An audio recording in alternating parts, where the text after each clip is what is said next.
अस्सलाम वालेकुम। मैं साहब पे बोलनी जी। बड़े औखे हाँ, मेरा बंदा सीरी के और नहीं आउन देंदे। कल मुकले असी ऐसे ना कोई दी गए ना पुत्तर किसी दे मकाना च बैठे हुए हाँ ते डिडो बड़े औखे हाँ असी।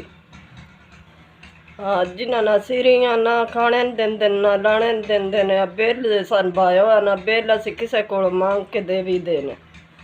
ना कोई साडा घर है तो ना कोई मकान है।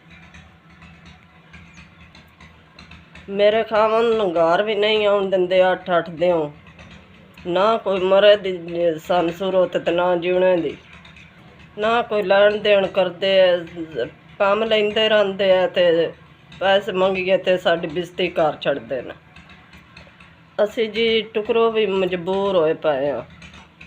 अल्लाह दे आसरे ते रात दी रोटी बची हुई मैं खा लैंदी है। हुण तो तुसां दित्ते ने अल्लाह बाड़ा देवे। हुण असी लून मरच कोई ले लेसां ते दुआं देवां ते होर भी अल्लाह सुख देवे। अल्लाह जिंदे रवो। जिन्हां मेरी मदद कीती गै अल्लाह पाक बाड़े भाग लगे।